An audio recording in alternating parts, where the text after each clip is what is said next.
حدیث نمبر 63 حدثنا محمود بن غیلان قال حدثنا عبد الرزاق قال حدثنا سفیان عن عون بن ابی جحیفة السوائي عن ابیہ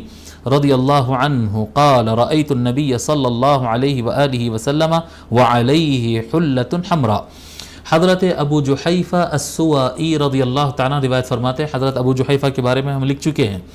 حضرت ابو جحیفہ رضی اللہ تعالیٰ عنہ فرماتے ہیں کہ میں نبی اکرم صلی اللہ علیہ وآلہ وسلم کو دیکھا اس حال میں کہ جب ان کے اوپر حلہ تھا۔ حلہ آپ کو بتائے ہیں ہم حلہ کس لباس کو کہتے ہیں؟ جو دو پیسز پر مشتمل ہو، جو کمر سے ایک تہبند ہو اور اوپر سے ایک شال ہو، اس کو حلہ کہتے ہیں۔ میں حضور صلی اللہ علیہ وآلہ وسلم کو لال کلر کے حلہ میں دیکھا،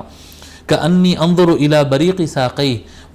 میں دیکھ رہا ہوں ان کی ساق کو، یعنی ساق پنڈلی کو بھی کہتے ہیں اور اس کو بھی کہتے ہیں، اس کو عام طور پر ذراع کہتے ہیں، جو گھٹنے سے نیچے ساق ہوتی ہے، گھٹنے اور ٹخنے کے درمیان پنڈلی جو پنڈلی ہوتی ہے، کأنی انظر الی بریق ساقیہ، میں آقا صلی اللہ علیہ وآلہ وسلم کے پنڈلی مبارک کی چمک کو دیکھ رہا تھا، اس کی سفیدی اور اس کی نورانیت کو دیکھ رہا تھا۔ جی قال سفیان نراہ حبرتن، حضرت سفیان کہتے ہیں یہ حلۃ حمراء، جو سفید لال لباس کا انہوں نے جو ذکر کیا کہ وہ لال رنگ کے کپڑے تھے، لال رنگ کا حلہ تھا، تو کہتے ہیں حضرت سفیان رضی اللہ تعالیٰ عنہ ہم سمجھتے ہیں کہ وہ حبرا رہا ہوگا۔ حبرا دھاری دار، یعنی وہی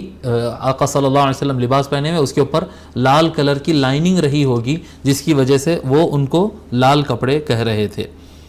ٹھیک ہے۔